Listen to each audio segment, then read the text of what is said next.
If you're here right now, chances are you've just relapsed. Or maybe you're struggling with intense urges. You're searching desperately for a way out, and you've tried everything, yet you feel trapped in this cycle, weighed down by frustration and self-blame. No method has worked because everyone's been offering you the wrong advice. They tell you to fight harder, to use willpower, to resist with all you've got. But this approach is actually the reason you keep falling back. What I'm about to share will change the way you understand and confront this addiction. To begin, you need to face the real truth behind why you're stuck in this cycle. It isn't simply about what you're doing. It's about how your brain is working against you.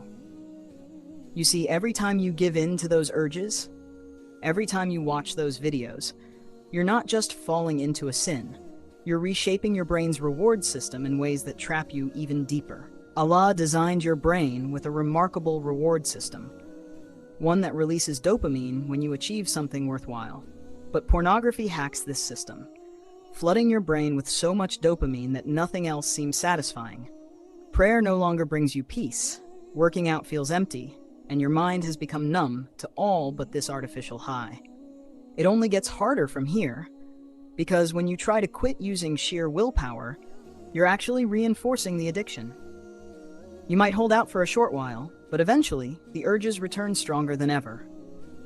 That's why cold showers, blocking websites, and motivational speeches don't work. They treat symptoms while the underlying issue grows. Your brain has created what scientists call a superstimulus, an overwhelming force that goes far beyond your natural limits.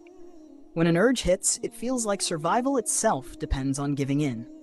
But there's good news. The same science that explains why you're stuck also reveals a way out, a powerful, overlooked method that doesn't involve fighting your addiction. In fact, fighting it is dangerous, making you feel like a failure each time you relapse, like you're spiritually weak, like you don't want freedom badly enough. Each failure eats away at your hope, pushing you further from Allah. But here's something to consider. What if these relapses aren't your fault? What if these cycles of quitting and relapsing are actually your brain's misguided way of protecting you? Every time you try to stop, your brain feels threatened and cranks up the urges, thinking it's a survival mechanism.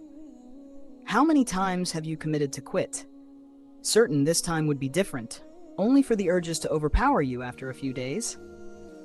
This endless cycle of motivation, willpower, and defeat leads you to believe that maybe you're just stuck this way. What nobody tells you is that these relapses are not signs of failure. They're signs that point to the real solution, one that works with your brain, not against it. When an urge strikes, don't try to fight it or distract yourself. Just be present and observe it. Picture the urge as if it's a cloud passing through the sky. Don't feel guilty, just watch. Scientists call this urge surfing. Think of the urge like a wave. It rises, peaks, and then inevitably crashes. Every urge you've ever had has eventually passed. The only reason they feel so powerful is because we panic and resist. What science is only now discovering, Islam taught us 1400 years ago. When Prophet Yusuf, peace be upon him, faced temptation, he didn't battle with it. He ran. He didn't engage or use willpower. The Quran shows us that he simply acknowledged the urge and then removed himself. Allah, the most subtle, shows us that sometimes understanding, not resistance, is the answer. Each time you sit with an urge instead of battling it, you're training your brain. You're rewiring it to understand that these urges are neither threats nor opportunities. They're just thoughts. Here's how to practice this in your daily life. Step 1. When an urge arises, don't panic or try to distract yourself. Just pause. Step 2. Set a timer for 15 to 30 minutes. Tell yourself that, for just this short time, you're going to sit with the feeling. Step 3. Close your eyes, focus, and observe where you feel the urge in your body.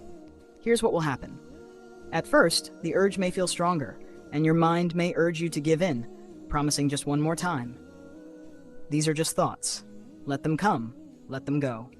Every time you follow these steps, you're creating a new response in your brain, strengthening a pathway that weakens the power of the urges over time. Most people try this a couple of times, feel some relief, then let their guard down, assuming they're cured. But Shaitan strikes hardest when you're least prepared. Make this your automatic response to every urge for 90 days. Let's also connect this to our Deen. When stuck in addiction, Shaitan convinces you that Allah hates you, that you're too impure to pray or make dua. But what if I told you that this struggle is actually a call from Allah, guiding you back to Him? Every time you relapse, you feel guilt, shame, a need for forgiveness. These moments turn your heart back to Allah, even if just for a brief moment. Allah could be using these feelings as a call to bring you closer.